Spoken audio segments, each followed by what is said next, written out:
snow fell relentlessly upon the cobblestones of Valerius, hiding the treacherous shadows creeping toward the royal pavilion.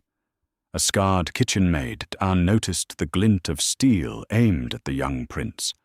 Without hesitation, she threw her fragile body over the boy, forever altering the destiny of the werewolf realm. Within the imposing stone walls of the Valerius stronghold, the harsh winter of 1482 brought a chilling stillness. This was the heart of the northern territories, a realm ruled by primal instincts, sharp claws, and the iron will of the Alpha King. Here, weakness was a death sentence, and perfection was demanded of the ruling class. Rowena possessed neither strength nor perfection. She was a kitchen maid, known to the pack only as the marked Orphan. A jagged raised burn scar covered the entirety of the left side of her face, twisting her features into a permanent reminder of a rogue werewolf raid from a decade ago. While other she-wolves flaunted their unblemished skin and vied for the attention of high-ranking warriors, Rowena kept her head down. She scrubbed the massive iron cauldrons carried firewood through the freezing courtyards and hid her face behind a heavy woolen hood. Yet, despite her lowly status, Rowena had a tender heart. She harbored a secret, quiet devotion to the royal family, specifically to young Prince Tobias. Tobias was the 5-year-old heir to the Alpha King. Since the tragic death of his mother, 2 winters prior, the boy had not spoken a single word. He was small, frail, and possessed wide, haunted eyes that constantly scanned the room for a threat. The pack murmured that he was a broken pup, unfit to one day lead the ferocious Valerius wolves.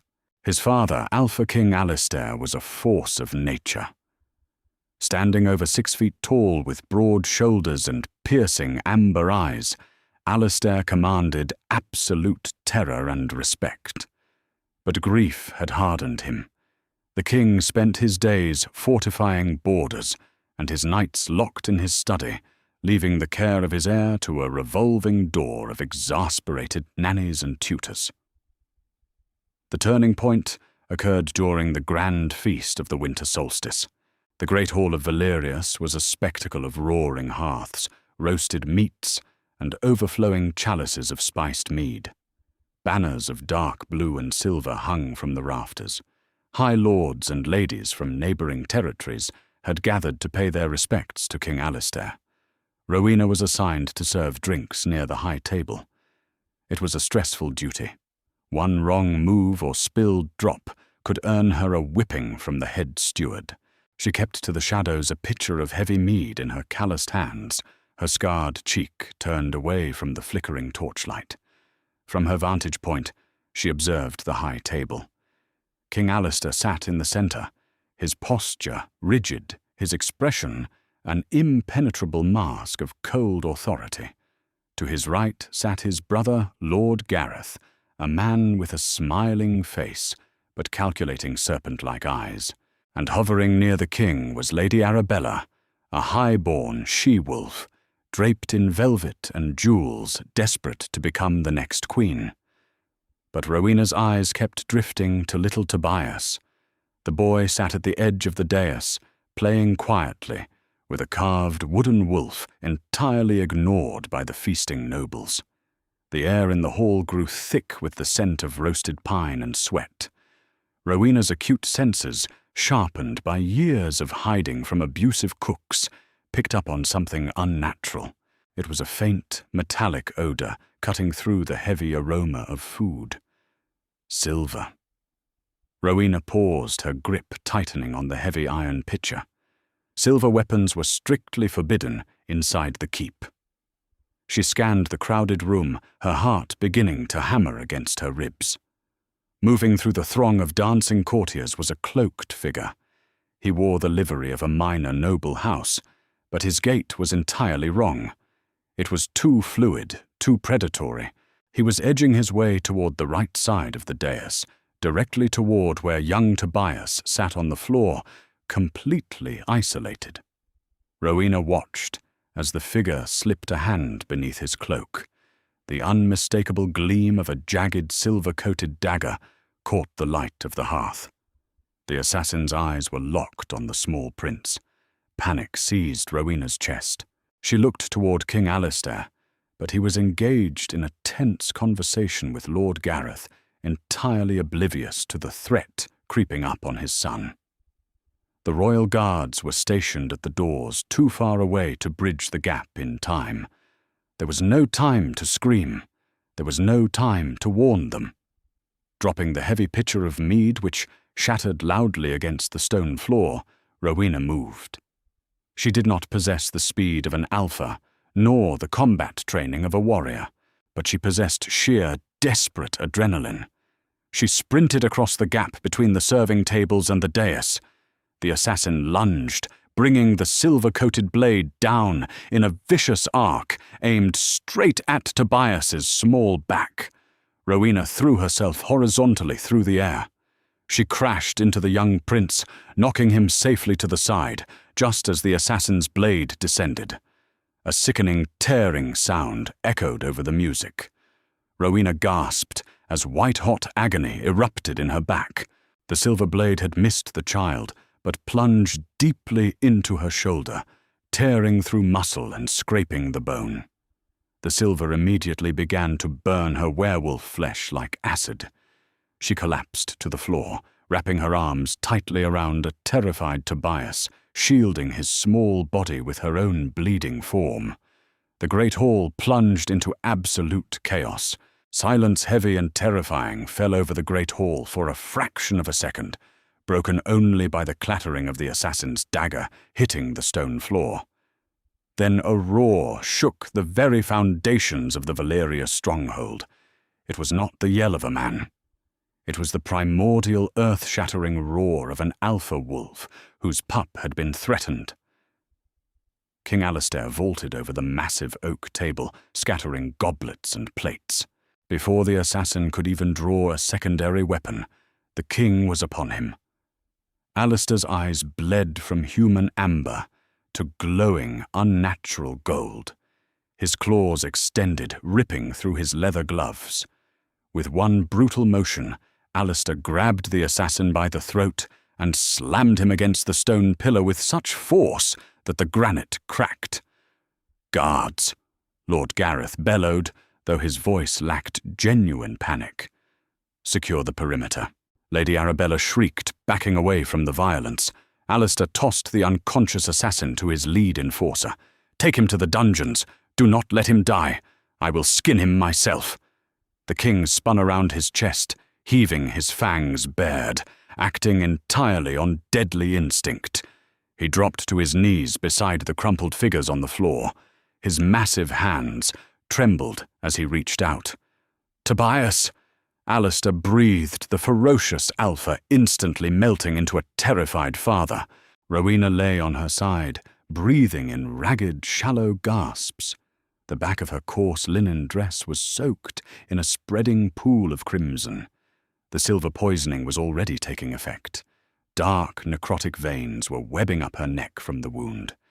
Yet despite her agony, her arms were locked in a death grip around the young prince.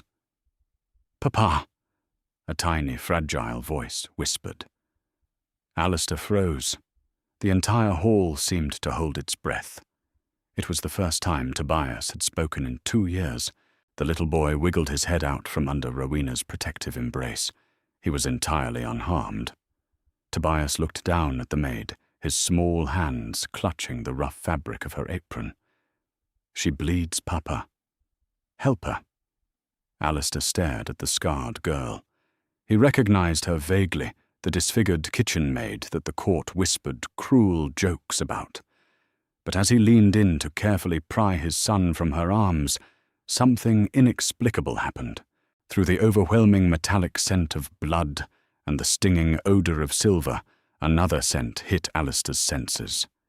It was faint at first, buried under soot and cheap soap, but as he drew closer, it blossomed in his mind. Wild honey, crushed pine needles, and the crisp smell of the first winter snow. Alistair's inner wolf, dormant and mourning for years, violently slammed against his ribs. The beast howled a sound of absolute possession and recognition. Mate.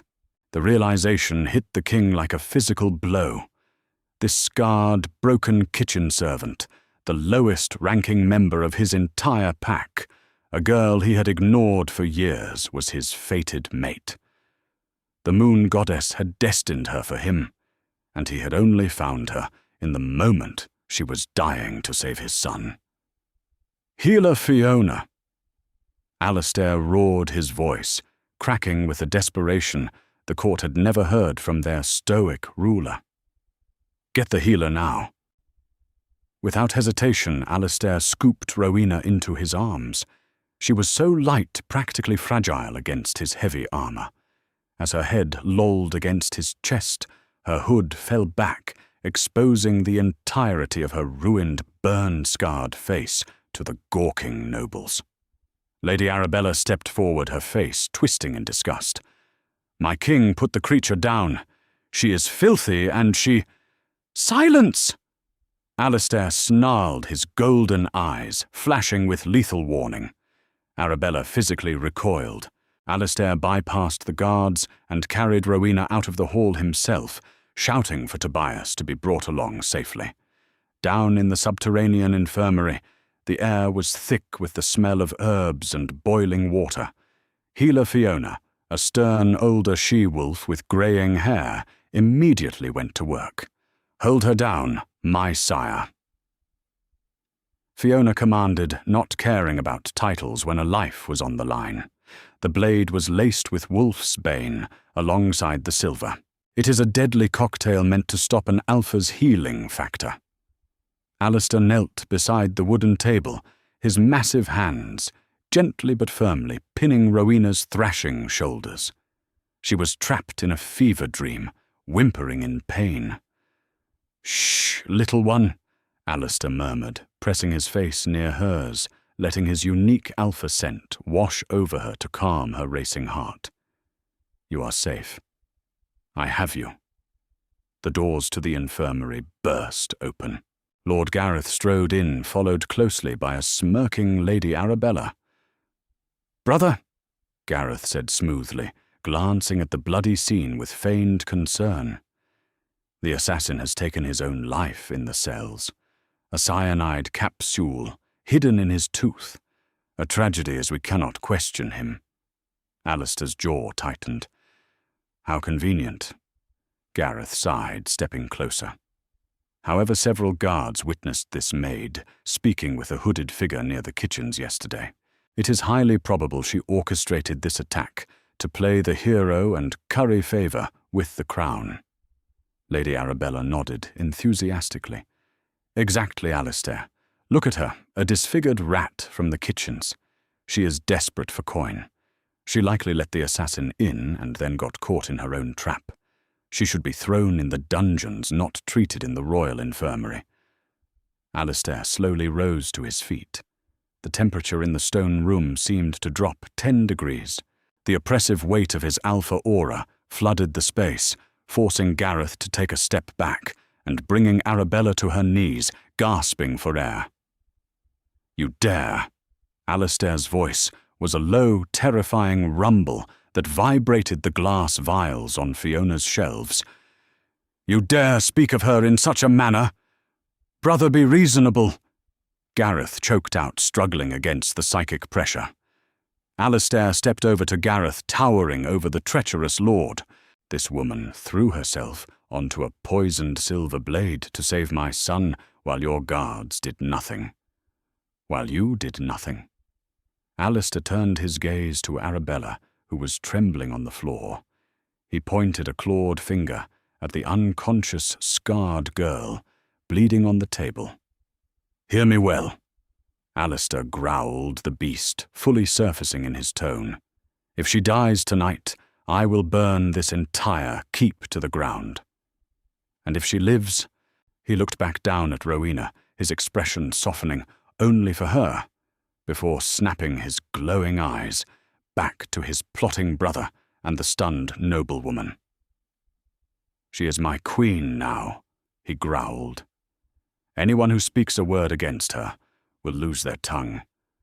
Anyone who acts against her will lose their head. Get out of my sight. Feverish dreams plagued Rowena for 3 agonizing days and nights. She floated in a haze of blistering heat and freezing terror, reliving the moment the silver blade tore into her flesh over and over. Yet anchoring her to the waking world was a persistent grounding presence, a large calloused hand holding hers, a deep rumbling voice reciting ancient northern poetry, the comforting scent of wild honey and crushed pine needles that chased the nightmares away. When she finally opened her eyes, the harsh, flickering torchlight of the infirmary had been replaced by the soft, warm glow of a roaring fireplace. She was lying in a massive 4-poster bed draped in crimson velvet. This was not the drafty servants' quarters. These were the king's private chambers. Rowena gasped, trying to sit up, but a sharp, burning pain in her shoulder forced her back down into the feather mattress. "Do not move, little one," a gruff, exhausted voice commanded gently. King Alistair sat in a high-backed leather chair beside the bed. The fearsome alpha looked entirely undone. His usually immaculate dark hair was dishevelled deep purple bags hung under his glowing amber eyes, and he wore a simple linen shirt rather than his intimidating royal armour. He looked at her with an intensity that made Rowena's breath catch in her throat. My king," Rowena croaked, her throat parched. She instinctively reached a trembling hand to cover the left side of her face, desperate to hide her jagged scars from his piercing gaze. "I should not be here. I am but a kitchen maid. The carpets. My blood." Alistair gently caught her wrist, pulling her hand away from her face. His touch sent a cascade of electric sparks up her arm, a sensation so overwhelming it made her gasp again. "You are no mere maid, Rowena," Alistair said, his voice a low, reverent rumble. He leaned forward, pressing his forehead against the back of her trembling hand. "You are my fated mate. You are the heart of this territory now." Rowena froze her mind, unable to process the words. "Mate, but my king, you are mistaken. I am broken. I am the marked orphan."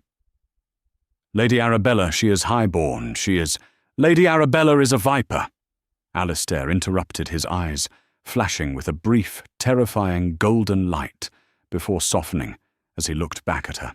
"The moon goddess doesn't make mistakes." She saw past the superficial scars the world gave you and saw the warrior's spirit underneath.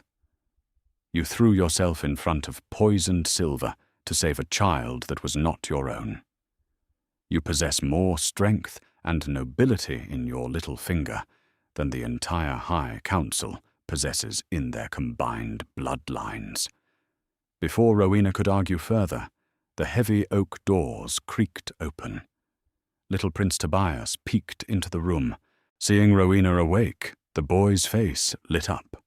He ran across the room, completely ignoring royal decorum, and carefully climbed onto the edge of the massive bed. "You didn't die?" Tobias whispered, his wide eyes shining with unshed tears. He reached out his tiny fingers, gently tracing the uninjured side of her face. "Thank you for saving me." Rowena's heart melted.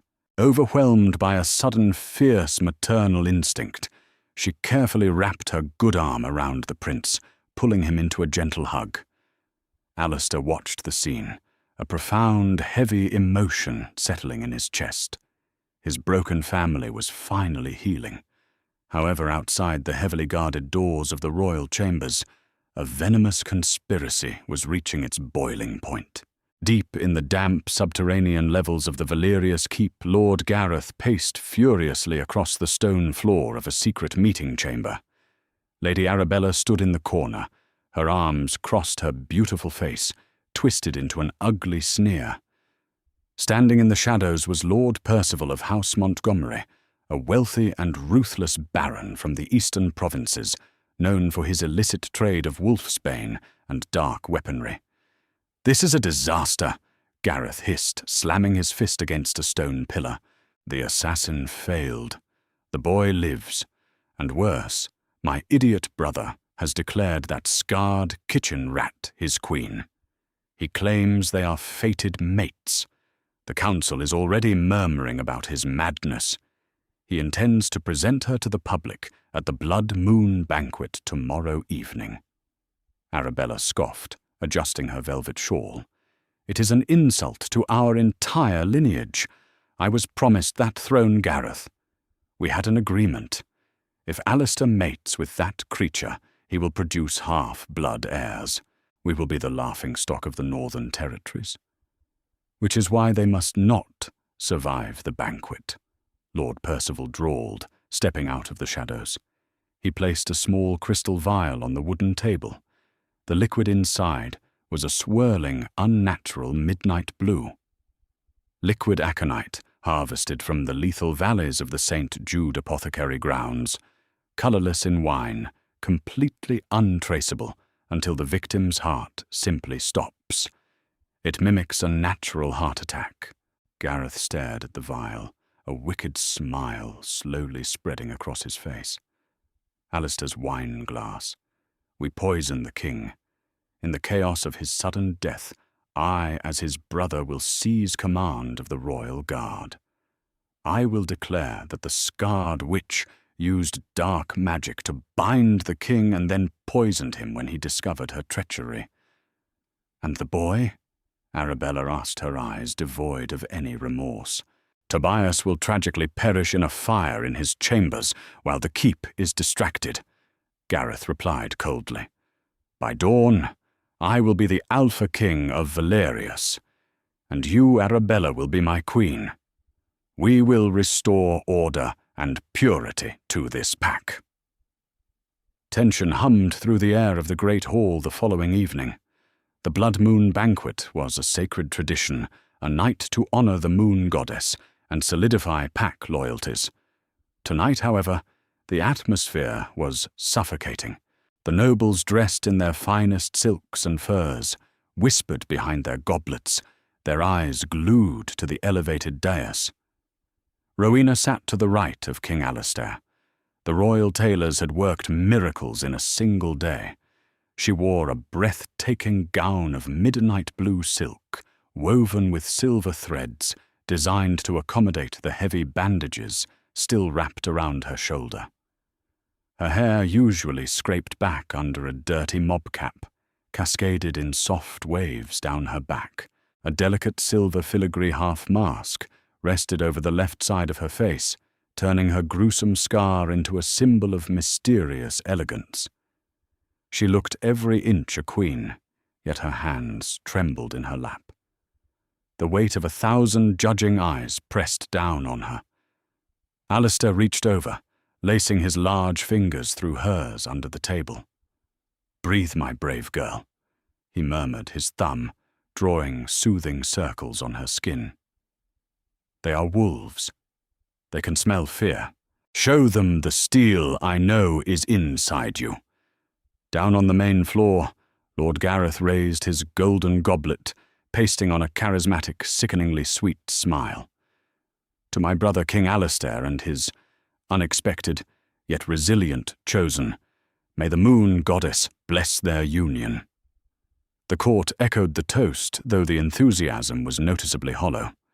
Rowena watched as Gareth took a long drink, his calculating eyes locking onto Alistair's goblet. Alistair, bound by tradition to accept the toast of his second-in-command, reached for his wine. Rowena's supernatural senses, heightened by the mating bond slowly forming between her and the Alpha, suddenly flared. As Alistair brought the goblet closer, a faint chemical smell cut through the aroma of roasted venison and spices.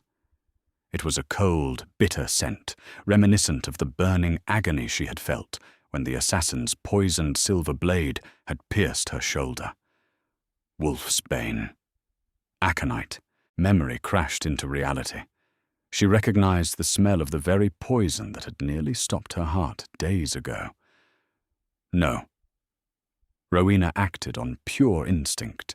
Just as Alistair's lips parted to drink, she slammed her hand against his forearm. The golden goblet flew from his grasp, clattering loudly against the stone floor. The dark red wine spilled across the dais, immediately reacting with the silver platter beneath it, hissing and bubbling with a toxic, corrosive smoke. The music ground to a horrific halt. The entire hall froze in shock. Alistair stared at the smoking wine, his pupils dilating, until his eyes were entirely black. The Alpha King realized instantly how close he had come to death. "Treason!" Lord Gareth shouted, stepping back in feigned horror. The witch tried to poison the king guard, seize her. She knocked the cup away because she panicked. Several guards loyal to Gareth drew their swords and rushed the dais. But Alistair moved faster. He kicked the heavy oak table completely off the dais, sending it crashing into the guards. He stepped in front of Rowena, shielding her with his massive frame. His roar shook the dust from the rafters. "Anyone who takes another step dies," Alistair bellowed. Gareth drew his own sword. "He is bewitched. Take him down for the purity of Valerius." Chaos erupted. The great hall turned into a battlefield. Gareth's loyalists clashed with Alistair's royal guard. Amidst the slaughter, Lord Percival and Lady Arabella tried to slip out the side doors, desperate to escape the failing coup. Rowena refused to cower. She saw a rogue guard slipping behind Alistair, raising a heavy mace aimed at the king's blind spot. Ignoring the searing pain in her wounded shoulder, Rowena grabbed a discarded silver steak knife from the floor and threw it with desperate precision. The blade embedded itself in the guard's thigh, causing him to scream and collapse before he could strike her mate. Alistair glanced back, a feral, bloody smile gracing his lips as he saw her defend him. It was the confirmation of everything he believed her to be. Turning his attention back to the true threat, Alistair stalked toward Gareth. The younger brother swung his sword wildly, but he was no match for the enraged Alpha. Alistair dodged the clumsy strike, grabbed Gareth by the throat, and lifted him entirely off the floor. "You brought poison into my home. You targeted my mate. You targeted my son." Alistair's voice was the embodiment of death. "Brother, please!" Gareth choked out his legs, kicking frantically in the air. "It was Arabella, she forced me. A true king takes responsibility for his actions." Alistair sneered. With a sickening crunch, he snapped Gareth's neck. He tossed the lifeless body of his traitorous brother onto the floor. The remaining rebel guards dropped their weapons instantly, falling to their knees in absolute surrender. The battle was over. Alistair stood amidst the wreckage of his banquet hall, covered in blood that was not his own. He looked at the trembling nobles, at Lady Arabella, who had been dragged back in by loyal guards, sobbing and begging for mercy. "Take her and Lord Percival of House Montgomery to the dungeons," Alistair ordered. "Tomorrow they hang." The king then turned and walked back up the dais. He knelt before Rowena. She was breathing heavily, her pristine dress splattered with wine and soot, but her chin was held high. She did not flinch as Alistair gently removed the silver filigree mask from her face, tossing it aside. "You do not need to hide, my queen," Alistair said, loud enough for the surviving court to hear. "Your scars are not a mark of weakness. They are the medals of a warrior who saved the future of Valerius." Alistair took his own crown, a heavy circlet of iron and silver, and placed it gently upon Rowena's head. He bowed his head, pressing his lips to her scarred cheek in a gesture of absolute submission and love. The great hall remained utterly silent for a long moment. Then from the back of the room, Healer Fiona dropped to one knee. "Long live the Queen!" the old woman called out. One by one, the proud, arrogant nobles of Valerius dropped to their knees, bowing their heads to the marked orphan who had proven stronger than them all.